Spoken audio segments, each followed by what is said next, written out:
Hello everyone, ఏకేఎస్ఐఎస్ main శిక్షణ free ఇనిషియేటివ్కి స్వాగతం. This is Santosh కోక. ఈ రోజు క్వశ్చన్ చూసే ముందు స్మాల్ అనౌన్స్మెంట్ అనేది చూద్దాం. న్యూ బ్యాచ్ 11th నవంబర్ నుంచి స్టార్ట్ చేయబడింది.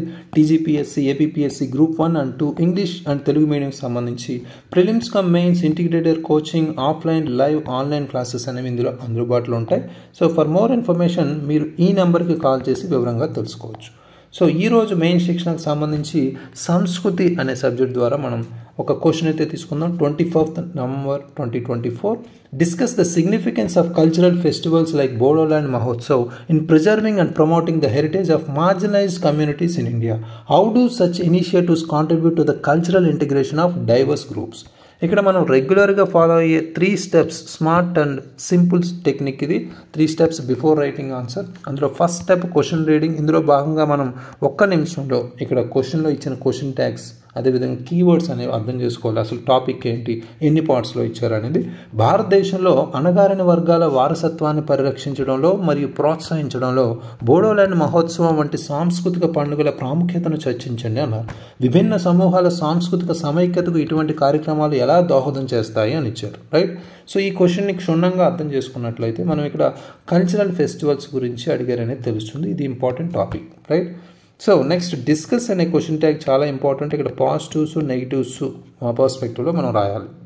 అదేవిధంగా మనం నెక్స్ట్ పార్ట్లో అబ్జర్వ్ చేస్తే సో దాంతోపాటు ప్రిజర్వింగ్, ప్రమోటింగ్ అండ్ హెరిటేజింగ్ అన్నారు. రైట్. సో ఈ కీవర్డ్స్ కూడా మనకి ఇంపార్టెంటే. అణగారిన వర్గాల వారసత్వాన్ని పరిరక్షించడం, ప్రోత్సహించడం అనేది దృష్టిలో పెట్టుకుంటూ రాయాలి ప్రాముఖ్యత అనేది.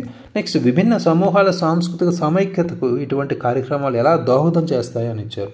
ఇది కూడా మనకి ఇంపార్టెంట్. కల్చరల్ ఇంటిగ్రేషన్ అనేది ఇక్కడ మేజర్ కీవర్డ్గా తీసుకోవచ్చు. రైట్. సో స్ట్రక్చర్ అనేది మనం ఇక్కడ ఫాలో అయితే ముఖ్యంగా మొదటిగా మనం చెప్పుకుంటే సిగ్నిఫికెన్స్ అంటే ప్రాముఖ్యత అనేది కంపల్సరీ మనం క్వశ్చన్లో ఇచ్చినట్టే క్లియర్గా రాస్తాం ఇక్కడ. నెక్స్ట్ మనకి ఇంపార్టెంట్గా మనం సాంస్కృతిక ఉత్సవాల ప్రాముఖ్యత రిలేటెడ్గా ఫస్ట్ రాసి, తర్వాత మనకి వారసత్వానికి సంబంధించి ప్రోత్సాహం ఏ విధంగా ఉంది అది కూడా మనం చెప్తాం. రైట్. సో నెక్స్ట్ మనకి ఇంపార్టెంట్గా సాంస్కృతిక ఐక్యత అంటే కల్చరల్ ఇంటిగ్రేషన్ గురించి కూడా అడిగారు కాబట్టి సాంస్కృతిక ఐక్యత గురించి కూడా మనం ఇక్కడ మాట్లాడతాం. రైట్. సో ఫైనల్గా 4th పాయింట్ మనకి ఇంపార్టెంట్గా ప్రజల్లో అవగాహనకు సంబంధించి కావచ్చు, లేదా దానికి సంబంధించి ప్రాతినిధ్యానికి సంబంధించి కావచ్చు, వీటి గురించి కూడా మనం మాట్లాడచ్చు ఎస్పెషల్లీ. సో ఫైనల్గా మనం కొన్ని అవసరమైన చర్యలు కూడా మనం చెప్పచ్చు మనకున్న కొన్ని సవాళ్ళ రూపంలో. రైట్. సో సవాళ్ళు ఏవైతే ఉన్నాయో వాటికి సంబంధించి మనం ఒక దాంట్లోనే మాట్లాడచ్చు. రైట్. ఇది perfect structure according to the demand of the question. అయితే brain storming with in 1 minute second స్టెప్లో మనం ఇంపార్టెంట్ కీవర్డ్స్ ఏంటి, ఈ క్వశ్చన్ ప్రత్యేకించి ఆన్సర్లో మనం ఎగ్జామినర్కి చూపించాల్సినవి. అంటే ఎగ్జాంపుల్కి సంబంధించి, రిపోర్ట్ సంబంధించి మనం ఎలా చూపిస్తాం, ఇందులో చరిత్రకు సంబంధించి ఇంకా మనకి ఎగ్జాంపుల్స్ అనేవి ఇంకా ఏమున్నాయి. First of all current affairs రిలేటెడ్గా రీసెంట్గా మనం జరిగిన బోడోల్యాండ్ మహోత్సవ్ సంబంధించి ఇనాగ్రేట్ చేశారు కాబట్టి అది మనం మాట్లాడుతూ డిఫరెంట్ ఎగ్జాంపుల్స్ కూడా మనం ఇక్కడ చెప్తాం. డిఫరెంట్ ఎగ్జాంపుల్స్ సంబంధించి మనం ఇక్కడ ఇంకేమున్నాయి వేరే ఉత్సవాలకు సంబంధించి, లేదా మనం ఇక్కడ బ్యాక్గ్రౌండ్కి సంబంధించి మనకి ఇక్కడ బోడో శాంతి ఒప్పందం గురించి కూడా మనం మాట్లాడచ్చు 2020కి సంబంధించి. రైట్. సో నెక్స్ట్ మనకి ముఖ్యంగా కొన్ని ఉత్సవాలు అయితే మనకి ఆల్రెడీ మనకి ఉన్నాయి. సో నాగాల్యాండ్లో మనకి ఇక్కడ హార్న్బిల్ అని, రైట్, హార్న్బిల్ అనే ఫెస్టివల్ ఉంది.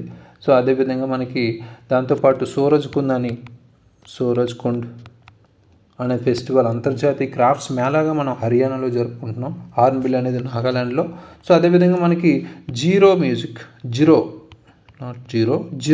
మ్యూజిక్ అనే ఫెస్టివల్ అనేది కూడా మనకి అరుణాచల్ ప్రదేశ్లో జరుపుకుంటున్నాం. రైట్. సో ఇలాంటివన్నీ మనకి ఇంపార్టెంట్గా ఎగ్జాంపుల్స్గా మనం జస్టిఫికేషన్ పార్ట్ లాగా రాయాలి. రైట్. సో ఇక్కడ ప్రధానంగా స్టార్ట్ చేసేటప్పుడు మనకి కరెంట్ అఫైర్స్ రూపంలో రాయొచ్చు ఇక్కడ. ఎందుకంటే జనరల్గా ఆర్ట్స్, కల్చర్, హిస్టరీ రిలేటెడ్గా కరెంట్ అఫైర్స్ కానీ మనం ఫ్యూచరిస్టిక్ అంటే భవిష్యత్తును ఉద్దేశించి కంక్లూజన్ ఆర్ ముగింపులు కానీ రాయలేము. బట్ ఇక్కడ క్వశ్చన్ అనేది ఇప్పుడు కొన్ని రీసెంట్ అంశాలు రిలేటెడ్గా అడిగారు కాబట్టి మనం ఇంక్లూడ్ చేసుకోవచ్చు. రైట్. ఇటీవలే ప్రధానమంత్రి శ్రీ నరేంద్ర మోడీ గారు న్యూఢిల్లీలో ముఖ్యంగా 1వ బోడోల్యాండ్ ఉత్సవం అనేది తీసుకొచ్చారు, మహోత్సవం అనేది దాని గురించి మనం ఇక్కడ చెప్తాం సింపుల్గా, రైట్, ప్రారంభించారని.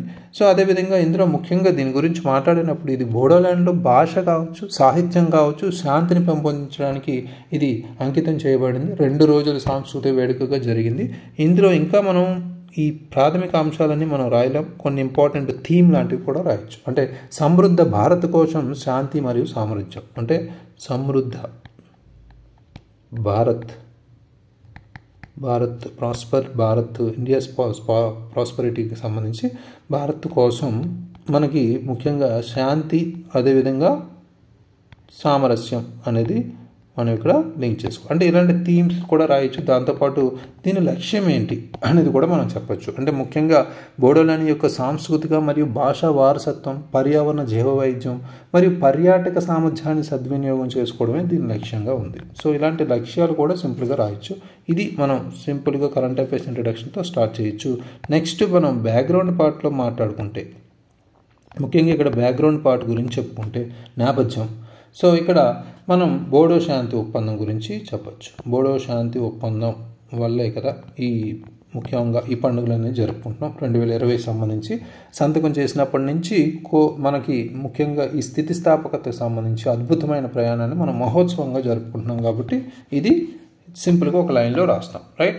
సో నెక్స్ట్ మనకి 1 by 1 ఇక్కడ నెక్స్ట్ బాడీ పార్ట్లో మనం రాయాల్సింది ఏంటి అంటే మన క్వశ్చన్లో ఇచ్చిన మన స్ట్రక్చర్ ఏదైతే క్రియేట్ చేసుకున్నామో అది 1 by 1 రాయొచ్చు. స్ట్రక్చర్లో భాగంగా మనం ఇక్కడ చెప్పుకుంటే మొదటగా మనం సాంస్కృతిక ఉత్సవాల ప్రాముఖ్యత అనేది ఇక్కడ మనం చెప్పచ్చు. సాంస్కృతిక మహోత్సవాలు లేదా ఉత్సవాల ప్రాముఖ్యత, ముఖ్యంగా సిగ్నిఫికెన్స్ పార్ట్, మొదటి పార్ట్. ఇక్కడ సాంప్రదాయ కళలు, నృత్యాలు, జానపద గీతాలు వంటి అంశాలను పరిరక్షించడంలో మనకి వేదికగా ఇవి ఉపయోగపడతాయి. ఫర్ ఎగ్జాంపుల్ ఇక్కడ మనకి ఉదాహరణగా మనకి ఇప్పుడు మాట్లాడుతున్న బోడోల్యాండ్ మహోత్సవమే రాయొచ్చు, రైట్. ఇది బగురంబ నృత్య రూపంలో, అదేవిధంగా డొకోనా అనే చేతితో నేసిన వస్త్రాలను ప్రోత్సహించింది అనేది కూడా చెప్పచ్చు. అంటే బగురుంబ అనే నృత్య రూపం కావచ్చు, డొకోనా అనే వస్త్రాలకు సంబంధించి కావచ్చు ప్రోత్సహిస్తున్నాయి. అంటే వారి యొక్క వారసత్వానికి సంబంధించి మన వృత్తులకు సంబంధించి కూడా ప్రోత్సహిస్తున్నాయి. కాబట్టి సాంస్కృతిక ఉత్సవ ప్రాముఖ్యత అనేది ఇక్కడ రాస్తాం, రైట్. సో నెక్స్ట్ వారసత్వ ప్రోత్సాహం అనేది కూడా ఇక్కడ రాస్తాం. కల్చరల్ హెరిటేజ్ ముఖ్యంగా, రైట్. అంటే అంతరించిపోతున్న కళారూపాలు మరియు సాంప్రదాయాలను పునరుద్ధరించడంతో పాటు ఆర్థిక లాభాలను కూడా తెస్తున్నాయి. కాబట్టి ఇది ఫర్ ఎగ్జాంపుల్ మనకి ఇక్కడ ఉదాహరణగా మనం నాగాలాండ్లో జరిగే హార్న్బిల్ అనేది ఇక్కడ రాయొచ్చు. హార్న్బిల్ ఫెస్టివల్ ఏదైతే ఉందో అవి పర్యాటకులను ఆకర్షిస్తూ స్థానిక తెగల సాంప్రదాయాలను పునరుజ్జీవిస్తుంది. కాబట్టి ఇది కూడా మనకి important fact, right. Next important సాంస్కృతిక ఐక్యత కూడా దోహదం చేస్తుంది. సాంస్కృతిక ఐక్యతకు ఇది దోహదం చేస్తుంది. కాబట్టి అది కూడా ఇక్కడ ఇంపార్టెంట్. ముఖ్యంగా వివిధ సమూహాల మధ్య పరస్పర గౌరవం మరియు ఐక్యతను పెంచడంలో ఇది సహాయపడుతుంది. ఉదాహరణగా మనం ఇక్కడ సూరజ్ కుండ్ని మనం చెప్పచ్చు. సూరజ్ కుండ్ ఇది అంతర్జాతీయ క్రాఫ్ట్స్ మేళాగా హర్యానాలో మనం ఇక్కడ జరుపుకుంటాం. హర్యానాలో భారతదేశం అంతటి నుంచి మన కళాకారులను ఆహ్వానించి వైవిధ్యంలో ఐక్యత, అంటే మనకి భిన్నత్వంలో ఏకత్వం అనే నానుడు ఏదైతే ఉందో అది మనకి యూనిటీ ఇన్ డైవర్సిటీ సంబంధించి మనం ఇక్కడ స్లోగన్ని మనం ఇక్కడే కంపల్సరీ ఇంక్లూడ్ చేసుకోవచ్చు, రైట్. సో నెక్స్ట్ మనకి ఇంపార్టెంట్గా మనకి అవగాహన మరియు ప్రాతినిధ్యాన్ని గురించి కూడా మనం చెప్పచ్చు. అంటే అవగాహన అదేవిధంగా ప్రాతినిధ్యం అనేది చాలా ఇంపార్టెంట్. సో ముఖ్యంగా ఇక్కడ మాట్లాడుకోబోయేది, రైట్. సో అంటే ఇక్కడ అట్టడుగు స్థాయి సామాజిక సమూహాలు ఏవైతే ఉన్నాయో అది క్వశ్చన్లు అడిగినట్టు అట్టడుగు సామాజిక సమూహాల సమస్యలను జాతీయ వేదికపైకి తెస్తాయి. కాబట్టి అది చాలా ఇంపార్టెంట్. ఉదాహరణగా ఇక్కడ జిరో మ్యూజిక్ ఫెస్టివల్ ఏదైతే ఉందో దాన్ని ఇక్కడ ఎగ్జాంపుల్గా చెప్పుకోవచ్చు. అది అరుణాచల్ ప్రదేశ్లో మనకి ఇది ఉంది, రైట్. సో అరుణాచల్ ప్రదేశ్లో స్థానిక తెగల సంగీతానికి ప్రపంచ గుర్తింపును తెచ్చింది. Very much important. ఇలాంటి ప్రిలిమ్స్లో కూడా అడిగే ఛాన్స్ ఉంది. ఫ్యాక్ట్స్ అనేవి గుర్తుపెట్టుకోవాలి, రైట్. సో నెక్స్ట్ ఫైనల్గా మనం ఇక్కడ రాయాల్సింది అవసరమైన చర్యలు కొన్ని మిస్ అయిన అంటే సవాళ్ళతో పాటు మనం చర్యలు రాయొచ్చు. ఏ సవాళ్ళు ఉంటాయి అనేది మనం సపరేట్గా చెప్పక్కర్లేదు, రైట్. సో మనకి అట్టడుగు సమాజాల ఉత్సవాలకు కంపల్సరీ ప్రభుత్వ మద్దతు అయితే ఉండాలి, రైట్. సో ప్రభుత్వ మద్దతు అంటే గవర్నమెంట్ సపోర్ట్ అంటే కావాలి ఫండ్స్ రూపంలో. ఇది మనకి ఇక్కడ ఒక ఇంపార్టెంట్ పాయింట్గా చెప్పుకోవచ్చు. లేదా డిజిటల్ వేదికలను ఉపయోగించి ఉత్సవాల ప్రచారం కూడా చేసుకోవచ్చు. డిజిటల్ వేదికలు అనేది కూడా డిజిటల్ ప్లాట్ఫామ్స్ ఏవైతే ఉన్నాయో వాటిని ఉపయోగించుకోవచ్చు. విద్యా సంస్థలతో కూడా భాగస్వామ్యాలు ఏర్పాటు చేయడం కూడా మనకి ఇంపార్టెంటే. విద్యా సంస్థలతో భాగస్వామ్యాలు అనేవి కూడా మనకి ఇంపార్టెంటే, రైట్. సో ఫైనల్గా 4th పాయింట్ పర్యావరణ ప్రాముఖ్యతలకు సంబంధించి, అంటే పర్యావరణ పరంగా కూడా మనకి ఇక్కడ ఇంపార్టెంటే. మనకి పర్యావరణ అంశాలు కూడా మనకి అభివృద్ధి పరంగా పర్యావరణాలకు సంబంధించి ప్రాబ్లమ్స్ ఏవైతే సమస్యలను పాటిస్తూ ఉత్సవాలు నిర్వహించడం అవసరం. పర్యావరణ సూత్రాలు ఏవైతే ఉన్నాయో అవి కంపల్సరీ ఫాలో అవ్వాలి, రైట్. సో ఇది ఫైనల్గా ముగింపుకు వచ్చేసరికి భవిష్యత్తును ఉద్దేశించి మాట్లాడుతున్నప్పుడు టెక్నాలజీ అంటే సాంకేతికత అనేది మనం ఉపయోగించుకుంటూ అదేవిధంగా భాగస్వామ్యాలను పటిష్టపరుచుకుంటూ మనం వినియోగించి ఇలాంటి ఉత్సవాలను మరింత ప్రభావవంతంగా చేసుకోవాల్సిన అవసరం అయితే ఉందని ప్రస్తావిస్తూ వీటిని అందరూ స్వాగతించి భాగస్వామ్యం కావాలని కూడా ప్రేరేపించవచ్చు. తద్వారా ఇండియాకి సంబంధించి ముఖ్యంగా కల్చరల్ హెరిటేజ్ అంటే సాంస్కృతిక నాయకత్వ పరంగా మనం ముందుకు తీసుకెళ్ళచ్చు. అంటే ప్రపంచవ్యాప్తంగా మన సాంస్కృతిక వారసత్వాన్ని పరిరక్షించడంలో ముఖ్యంగా ఐక్యతను ప్రోత్సహించడంలో మనం కీలకంగా మారే అవకాశం అయితే ఉందని చెప్పచ్చు, రైట్. సో ఇది పర్ఫెక్ట్ స్ట్రక్చర్. అంటే according to the demand of the question each and every keyword మనం అడ్రస్ చేసాం. క్వశ్చన్లో భాగంగా ఉన్నవి అంటే సిగ్నిఫికెన్స్ లాంటివి కాకుండా మనకున్న ప్రమోటింగ్ హెరిటేజ్, ప్రిజర్వింగ్ అనే వాటిని కూడా అడ్రస్ చేస్తూ తీసుకున్నాం, right. So very important question. అయితే ఈరోజు రాసిన ఆన్సర్ మనం ఇక్కడ గమనిస్తే జోష్ని రాశారు. ఇక్కడ నరేంద్ర మోదీ నవంబర్ 15-16తో ఢిల్లీలో మొదటి బోడోల్యాండ్ మహోత్సవ్ 2024ను ప్రారంభించడం జరిగిందనేది ఇక్కడ క్లియర్గా చెప్పారు. ఇందులో మనకి ముఖ్యంగా శాంతి సామరస్యాన్ని జాతుల మధ్య పెంపొందించడం అనే థీమ్ కూడా ఉందనేది క్లియర్ కట్గా రాశారు. Very good current affairs introduction. ప్రాముఖ్యతకు వచ్చేసరికి బోడోల్యాండ్ ప్రాదేశిక ప్రాంతాల్లో బోడో ఇతర అణగారిన వర్గాల వారి భాషా వారసత్వం సంస్కృతిని సాధించడం అభివృద్ధి చెందడం అవుతుంది. 8 రాష్ట్రాలు 3 దేశాల ప్రతినిధులు పాల్గొనడం అయిందనేది కూడా చెప్పారు.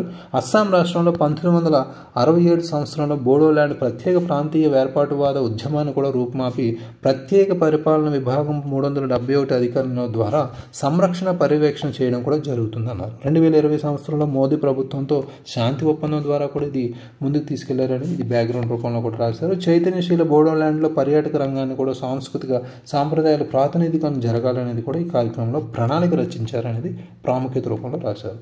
Jammu Kashmir art and culture academy ద్వారా తన ప్రాదేశిక ప్రాంతాలు భాషా సాహిత్యాన్ని ఆర్ట్స్ కళలన్నీ ప్రోత్సహించడంతో 2023 అంచనా సర్వేన దేశంలో ముందు జాబితాలో అకాడమీ ఉన్నట్టు కూడా చెప్పారు. అంతర్జాతీయ తెలుగు సంస్కృతి మహాసభలు 2023 అమెరికా నందు నిర్వహణ ద్వారా జాతీయ ఐక్యతకు అభివృద్ధి ముఖ్య ఉద్దేశంగా సమ్మిళితంగా ఉందని. తమిళ సంఘం సాహిత్య వేదికలు వంటి విభిన్న సాంస్కృతిక ప్రచార వేదికల ద్వారా వారసత్వాలు వృద్ధి చెందింది అనేది శాంతి స్థాపనగా ఉందనేది కూడా చెప్పారు. సో నెక్స్ట్ మనకి ప్రతికూలంగా ఉన్న అంశాల పరంగా విశాల భారత నందు విభిన్న సాంస్కృతిక వారసత్వ సమూహాల మధ్య ఆధిపత్య ధోరణులు కూడా కుకీ మిటియాన్ తెగలకు సంబంధించి కూడా లింక్ చేసుకున్నారు. వేర్పాటువాదాలు బలపడడం, డిజిటల్ సామాజిక మాధ్యమాలకు సంబంధించి మనకి వక్రీకరణ, తప్పుడు విద్వేషిత సమాచారాన్ని ప్రాప్తి చెందడం కూడా సవాలుగా చెప్పారు.